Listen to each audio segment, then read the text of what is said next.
Okay na kayo? Go pala eh. Kaya na? Ganun. Alright, magandang hapon po. This is Channel Reds na naman. Again and again, ito po yung ating Your Miss Choice profile. Ayan. So, nandito tayo nga sa District 1. Siyempre, sa Tondo.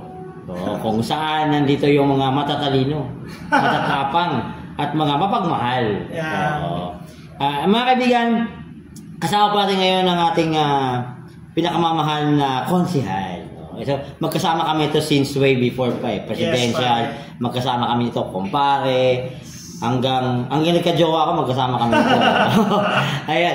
Magandang hapon po, Konse June Ibay. Yeah, magandang hapon, parang Channel Reds. Ayun. Kamusta ikaw? Okay naman. Alam mo naman na hindi lang bilis-kilos ang usapan dito eh. Tuloy-tuloy ang kilos. Tuloy-tuloy ang kilos. Walang atrasan to. Yes, nandito na tayo. So, noon, way before, i-recap na natin ng konti, nasa City of Manila, ikaw sa City Hall, sa Smart. Yes. Ayun. So, after that, nalipat ka. Station 1. So, pero originally, Highway Patrol Group. Support unit ng PNP. 28 years in service, almost 3/4 ng service ko nasa Intel community. Intel and operative. So, pag sinabing Intel, alam nyo na. Yeah, kasama na yung investigation. Yung alam nyo, hindi nyo nalalaman na minaman-manan kayo, yun na yun. Kumbaga Marites. Marites na posiblihan lang. Yes. So, ngayong hapon, ang ating pag-uusapan ay, sino nga ba talaga si Colonel June Ibay? Si Colonel June Ibay. Yan. Ako si Colonel June Ibay. Lihitimong taga-Tondo, pinanganak sa loob ng bahay namin sa 347 Cristobal Street, Tondo, Manila.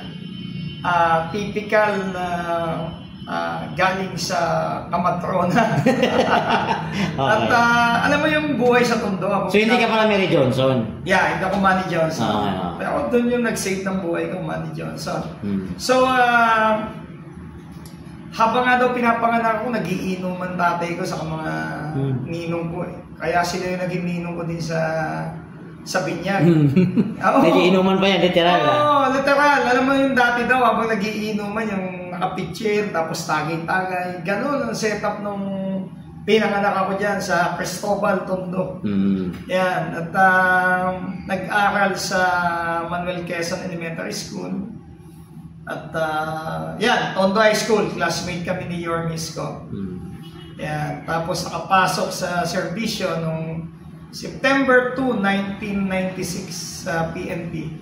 Pero prior to that, na-aksidente ko in a road trip, which I got 13 stab wounds along Divisoria, Dagupan. Kaya yung mga tiga-Dagupan, pare, yan yung mga nag-save sa akin. Yun ang nagtakbo sa akin sa ospital. Tapos 1995, 1996, despite na may tahi yung katawan ko, pasok pa yung 76 unit sa PNP. 72, and I got 76 unit in my degree in college. So nakachamba ako, nakapasok ako sa PNP. That time, Chamba ba yun? Chamba kasi wala akong eligibility. Nag-take ako ng civil service in the training na. Nasa training na kami. So tuloy-tuloy pala yun nangyari? Tuloy-tuloy. Na-assign sa Mindanao, naging escort ni Governor Miswari, kaya yung mga brother Muslim natin, alam ko yung kultura. So ilang buwan na balik ako dito. At so in short, this is your second life? Hindi lang. Kasi in 2001, dyan sa kanto ng Moriones, Quezon, na-encounter naman ako in a gun battle with a robbery hold affair. May tama ako ng dalawa. Siya naman penetrate ko, na-beat down yung isa nakatakbo. Dalawang tama? Dalawa sa dibdib. So, 3 months old ang baby ko noon, yung panganay. That is May 21 nung na-aksidente ko. May 21, 2001. At kapapanganak lang ng panganay ganon, February 21 naman siya. Kaya tatlong, yun yung 3 months old siya nung nabaril ako. Mansary, kung tawagin, birthday mansary yun. So laging lang, pagdapyas, hindi siya totally yan. No, natamaan yung atay ko, abdo ko tanggal, atay ko nag-reborn, may gas-gas ng tama ng bala, may burn yung puso ko. So yung isang bala lumabas dito, kaya habang tumatakbo ko to, isa lang ang dinasal ko eh. Diyos ko po, masyado pong bata yung anak ko. Yun, bali... So hindi ka naman, malapusa, no? Kasi yun ang tawag. Kasi dami, ilang beses na. Oo, di ba? Iba nga. Sa ibang ganyang sitwasyon, nagkakaroon na ganyan. Yes. Pero sa'yo, ibig sabihin, may plan. May plan. Kasi hindi lang may isang beses ako na encounter kahit nung na-assign tayo sa mga malalayo. Sabi ko nga, assign ako sa Highway Patrol. Sa Highway Patrol, mostly, that time kasi, no, ang mga naki-encounter natin dun, mga typical na robbery, holduper, carnapper. Ngayon, may technical carnapping na eh. Pinagdadaanan nila sa bangko, mga by fraud, gumagamit na ibang muka, gumagamit ng fake na personality, just to get the certain target nila to stall certain motor vehicles. Hindi katulad dati, typical na carnap, tututukan, wawasakin yung susian para lang makarnap yung sasakyan. Ngayon hindi na. So ma-upgrade sila? Nag-upgrade sila, Yun pala yun. Nakapunta sila sa fraud ngayon. Kaya wala na eh, wala nang alam mo nung nabaril ako, bro, 3 days yata akong comatose. Alam mo kung sino nakita ko pagkagising ko na nasa ICU na ako at kinoriente ko that time? Yung mag-asawa. Mag-asawa? Yeah, si Yormis ko at si Ma'am sila mismo? Tiny. Nasa pintuan sila. Wow. And we talk with the sign. Okay ka pa ba? Gano'n ba? Yeah, sabi ko malakas pa, sabi ko kaya pa. Kaya yung mag-asawa, nakita ko talaga yung pagmamahal nila sa akin. Andun na ako. Kita-kita naman eh. Nakikita naman natin yan eh. Yeah. So, consequently, bakit nakapunta ka sa public service? Sabi ko nga, in 28 years in service ko sa PNP, kala ko mag-retire na din ako eh. But the things is... Akala mo lang nun? But the things is, madami pa din tayong nakita.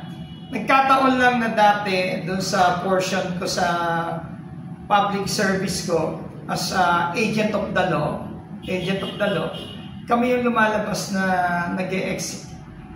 executive side ng enforcement ng batas. So, nakita ko din na mayroon mga dapat na i-revisa, particularly sa mga ordinansa sa City Manila, na which is angkop din dito, particularly sa Tondo. So, this is unplanned? This is unplanned, pero ang pagpasok naman talaga in politics is public service talaga. Which is, nagawa mo na way before, so kailangan mo na i-implement. Yes, may mga bagay na dapat kang itulong na alam mo na makakatulong. So ito yung way This is the way, particularly na implementation of 55-55, drinking in public places. Which is, diganap yan. Yeah, nakita ko kasi yung galing ako sa sangay ng kapulisan, nakita ko yung mga needed na dapat i-revisa. Kasi kung titignan mo, katulad yung tinatawag natin na 55-55, drinking in public places, definitely bawal talagang uminom sa labas ng kalsada. So ito yung number one nakikita mong problema sa, hindi sa Tondo, no? In related. Unang-una, may mga bagay na hindi naman napipigilan yung pag-inom sa kalye. Particularly, may occasion. Events, yes. Birthday, binyag, kasal, and other special occasion. So, Kailangan lang control. Pwedeng magkaroon ng permits, pero may limitation. Kailangan isama ang barangay at kapulisan. So through that, makukontrol mo sila. Okay, kasama kita nung piyesta ng Tondo, nung ako station commander. Batid mo na nag-zero crime rate tayo nung time na ako humawak ng Station 1, piyesta ng Tondo. Which we make deal with the community hanggang alas 10 lang kayo. Despite na nagkaroon ng liquor ban, despite na nagkaroon ng alam natin na bawal uminom sa kalsada. Pero kultura ng Tondo yan. Kung ang magkaiba kasi, no, katulad sa piyesta ng Quiapo. Ang piyesta ng Quiapo talagang liquor ban. For what purpose? Lahat ng mga deboto doon nakapak. Piyesta ng Tondo. Lahat na nagpupuntahan dito is debote. Debote? Debote. Kaya sabi ko nga, dito sa Tondo, kung titignan mo, ang kultura, 4x4. Alam mo yung 4x4? Ayun. Ano po yun? Sa isang bahay, 4 na pamilya. Yun. Yun yung 4x4. Yun yung 4x4. 4 na pamilya sa isang bahay. Magpapabinyag yan. Kakasya ba yung mga ninong o bisita sa loob, sa labas ng kalsada? Naiipit minsan si chairman. Ngayon, pag may control, susunod sila. Walang iniwan sa anak yan hanggat pinipigilan mo, lalong problema naman in war on drugs. Particularly, madami kaming nahuhuli talaga, lahat ng involved sa is drug related.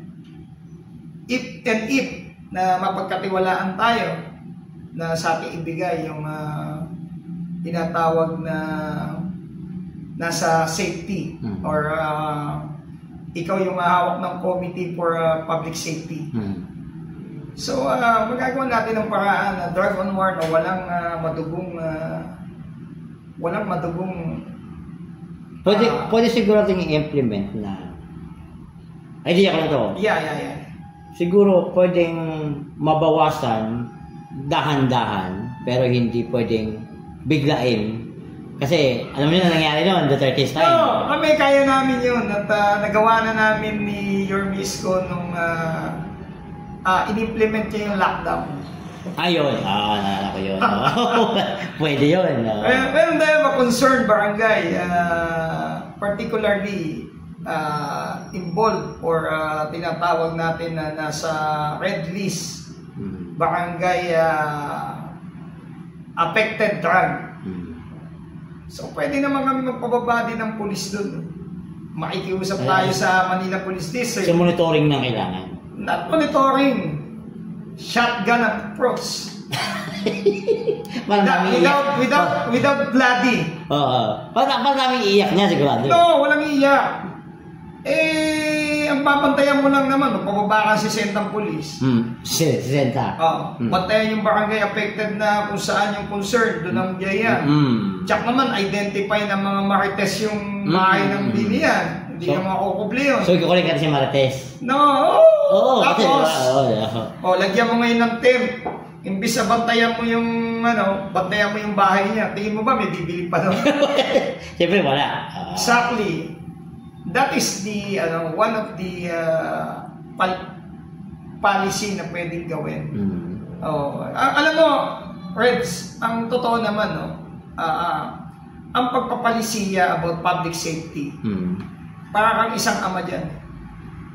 Isang ama na o magulang na gusto mo yung anak mo ay ligtas. So, paano mo magagawa yun? Kailangan nasa loob lang ng bahay ang anak mo. Ngayon, sa City Manila, Tondo, i-consider mo na tahanan mo. Through that, bago ka magkaroon ng safety, kailangan mo kumuha ng security guard. Tama? Tama. Ano pa? Kailangan mo kumuha ng CCTV. Para safe na safe. Kailangan mo maglagay ng gate. Tondo, sa totoo lang, napakadali. Madali naman kausap yan Unang-una, yung tanod. Para security guard mo na yan. CCTV, mga chismosa, Bangladesh. Hindi, kidding aside, pero kung titignan mo, madami kami na-solve through gathering information. Sabi ko nga sa'yo, galing ako ng Intel. Now, so, masasave mo lang yung anak mo na gano'n pag nasa loob ka na ng tahanan mo. Oh, bakit niya in-implement ang mga clearing? Bakit in-implement ang yung malinis sa kapaligiran? For us, the clean community is the clean environment is the safety community. Pumunta ka ng BGC, pumunta ka ng other town. Pag nakita mo malinis yung komunidad mo, alam mo kagad na safe ka. And that's the reason kung magpapalisiya ka ng public safety ng isang kailangan mapili ng tao na malinis. Kaya nasa Station 1 ako, Station 2, nagigpit talaga ako sa sa clearing and yung mga paglilinis ng basura, talaga nagigpit talaga ako diyan. So actually, hindi lang District 1 I remember. When you are in the office of SMART, di ba? Ang crime rate sa lungsod ng Manila is talagang bumaba. Uy, napakasagrado noon yung ginawa namin na. Yes, but now, nakikita ko sa mga results, may mga reports na talagang bumalik ang problema sa crime rate. Dati kasi, we are proud as a member of SMART, not even as a member of Special Mayor's Action Team, and we are proud dahil tayo ay Manileño. Nung panahon ni Yorme Isko Moreno. Kahit saan ka mapunta, kahit ang mga tao, pag nalaman ng taga Manila ka, masaya sila. At ganun din tayo mga taga Manila. Kahit ano pang antas ang buhay natin, kahit galing ka sa rural o mahirap, once nalaman ng taga Manila ka, you are proud. Why? Gumanda ang Maynila. And, hindi ako magkakamali. Isa tayo sa na-recognize as tourist capital. Pumasok tayo sa 100s safety city at the time ni Yorme. So, ayoko magsalita, pero dumating yung time, Channel Reds, na nakakatakot na lumabas sa kalsada. Exactly. Daming nagsasabi, nakikita mo sa balita. Pero, in short, babalik na yan. Ako naman, ako lang hapon lumabas, Channel Reds 1,000 pero kapag balik ko, 20 pesos. Hindi ka sa'yo. Masyado ka sa seryoso. Baka pumasok tayo sa akala, meron tayong Pero... So, yun yung mga goal. Yeah. Ito yung mga goal. Yeah, so, ang hangad lang naman ng Yorme's Choice, maibalik yung dating dignidad ng lokal na pamahalaan ng Maynila about public safety. So ito na yung sasabi ng Manila will be great again. Opo, alam naman natin na dati naman naging great ang lagi nga sinasabi ni Yorme Isko, alam mo yon, ni Mayor Isko Moreno. Where's the Manilas goes, the Philippine goes. Which is totoo naman yon. As SMART, nung nagkaroon ng clearing operation, nagsunudan lahat. Nung nagkaroon tayo ng lockdown in pandemic, nakita natin kung paano naging hands-on yung ama ng Maynila.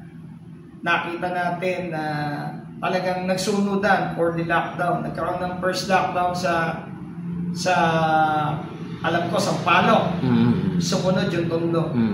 Walang nagutom, walang nag-alboroto. Maayos. Nag-less yung may mga affected ng natin, tinatawag na tinamaan tayo nung pandemic na sakit, di ba? Lahat yun, nagdulot ng takot at hindi lang talagang nagkaroon ng terror effect. Pero dito sa City Manila, nung time ni Yorme, nakita natin na naging panatag yung implementation ng no? As Yorme's Choice, no? Sa totoo lang, hangad lang naman natin na mabigay yung karapatan ng every single na mamamayan ng hindi lang sa Tondo o hindi sa City Manila na mabigay yung karapatan nila na makalakad ng walang takot at ligtas sa malinis na komunidad sa buong Maynila. Yun. Pero as far as I remember, i-correct natin doon sa security ng mga tao sa lungsod ng Maynila. Way before partnership with Congressman Ernest Dionisio, yung tinatawag mong Tanod Olympics. I remember na tinuturuan mo yung mga tanod how to defend themselves and also to how to protect the people. So, ito, i-correct mo ito. Yung ginawa nyo, training nun, i-connect mo to sa programa. Yes, definitely. At alam niyo po, yan ang pinakamaliit na malaking sangay ng bilang na nagbabantay sa atin sa hindi lang pambarangayan, sa buong pampubliko. Yan ang pinakamadami. Mas madami pa sa amin yan pag pinagsama-sama. Actually, marami nga. Like, di ba, ang event mo, how many? Almost a week, di ba? Almost a week. Sa dami ng tanod sa Tondo. Yes.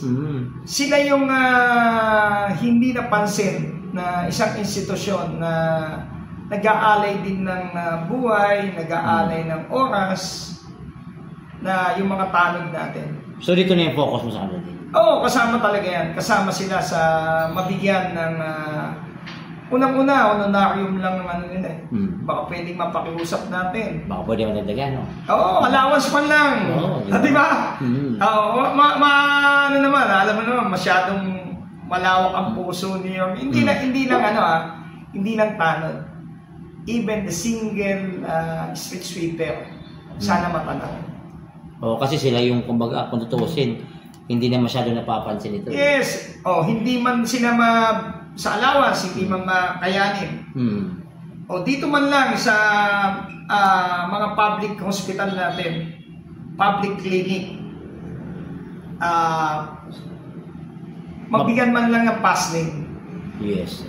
Kasi minsan nakikita natin yung mga tanod, minsan mas may edad pa, nagbabantay. So part of the priority. Yes, isa talaga yung barangay. Mabigyan din sila ng power. You know why? Why? Kung titignan mo, the smallest government is the barangay. But the thing is, ang pinaka-powerful na gobyerno is the barangay also. Totoo. Yeah, there are executive and legislative and judiciary. Pwede silang gumawa ng mga resolution sa barangay na hindi makapagpa-apekto sa ordinansa or sa mga batas natin na hindi sasaklaw. Pinag-uusapan dito yung public welfare. Pwede silang gumawa ng mga barangay resolution na kung saan sila din mismo ay nag-i-implement.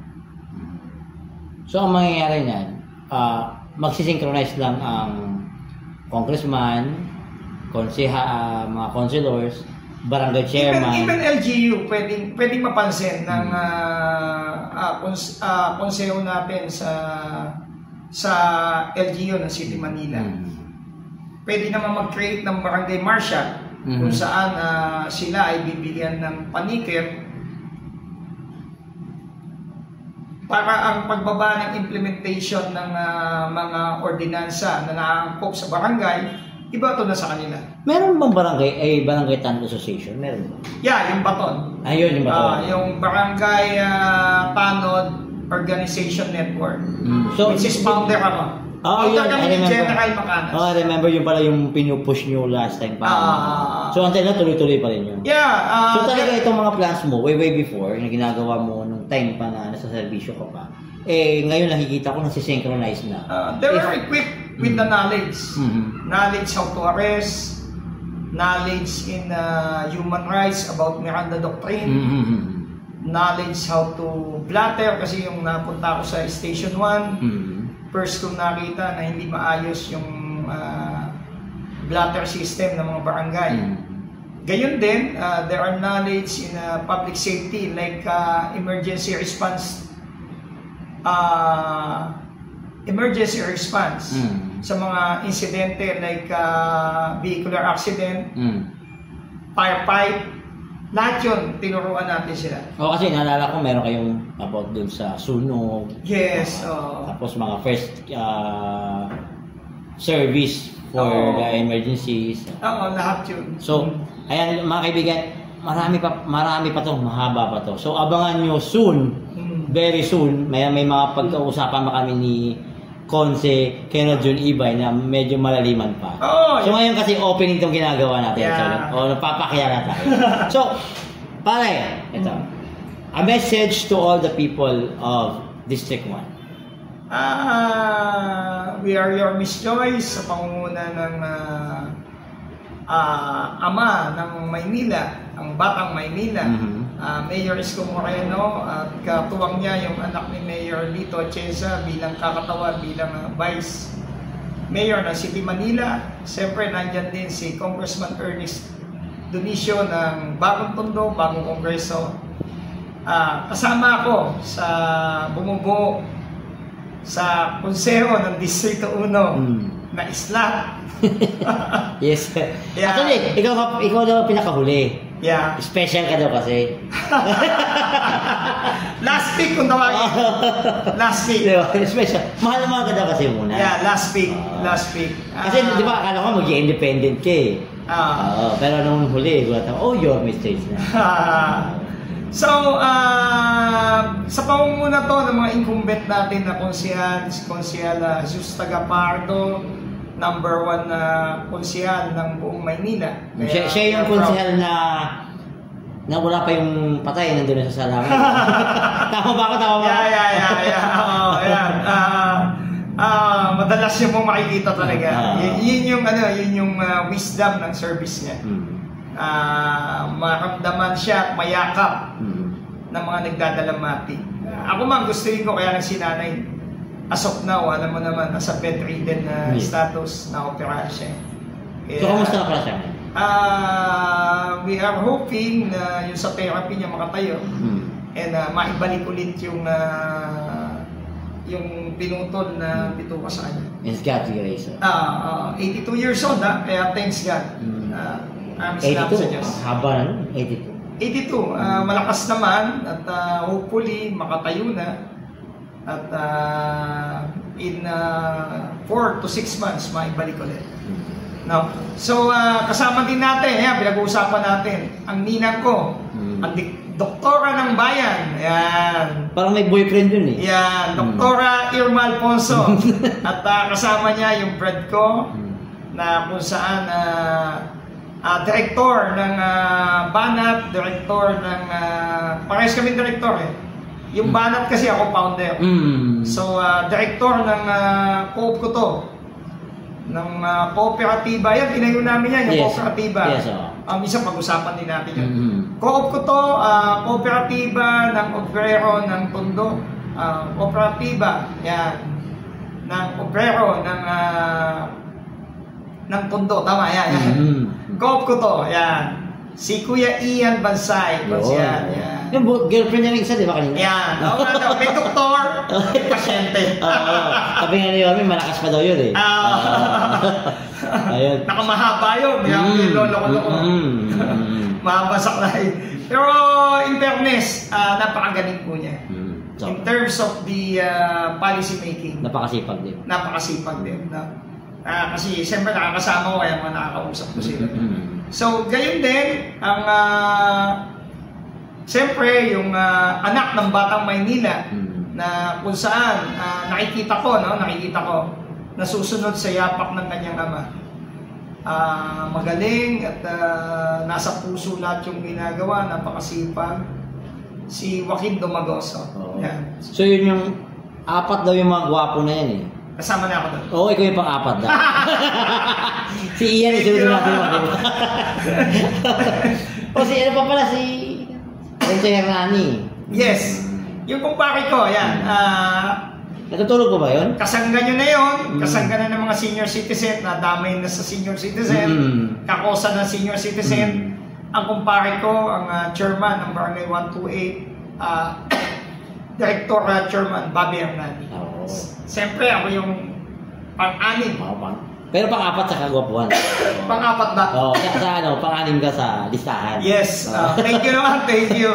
Ayan. So, si Colonel Jun Ibay po, kasama sa Yomi's Choice, hangad lang namin na maibigay ang karapatan ng bawat isa na makalakad ng walang takot at ligtas sa malinis na komunidad ng Tondo. So, ayun mga kaibigan, magandang hapon again. Pare, Colonel Jun Ibay, konsihal. Sana makachamba. Diretso ko na, konsihal na.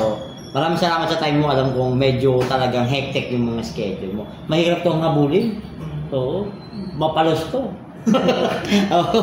Pero ang galing kasi nabigyan ng oras. At ito ay opener lamang ito. Abangan nyo po ang mga bakbakang interview pa very soon. Yes. So, walang tulugan. Team Vampira. Dati sanay sa puyatan to, ngayon times 2 na yung puyatan nito eh. Sobra. Sobra. Pero masaya naman. Masaya kasi nakikita mo kasi yung yakap ng mga kapitbahay ko dito sa Tondo. So anong difference ng normal citizen at Yomi's Choice ngayon? Dati kasi I was very strict with the implementation of law. But nung nandito ka na, kaya pala lagi sinasabi ni Yorme, doon tayo sa makatuwiran. So, kailangan mong unawain ngayon, yun natin siguro yung way. Yung pagtanggap ng tao, kumusta naman? Ang ganda. Actually, one time, kumain kami sa McDo. Out of bound. Alam mo yung out of bound? Pagka sa basketball. Nasa labas na ako ng court. Nasa District 5 na ako. District 5. May akong matandang bumati sa akin habang kumakain ako ng Yomi's Choice ka? Opo, Colonel Ibay po ako. And that's the things na kung paano kami yakapin ng... So baka lumipat yun? Baka lumipat na yun sa uno? I mean yung feeling no, naramdaman mo na yung nararamdaman ni Yorme. Oo, ngayon. Kasi nung time nang nasa serbisyo ka, siyempre nakafocus ka lang sa implementation of laws. But now, this is people you are talking directly. Iba. Yung dati, lalapit sa yung tao, nagdadala ng complaint. Ngayon, yayakap ka na. Ngayon, lahat ng hinanain, hindi lang complaint.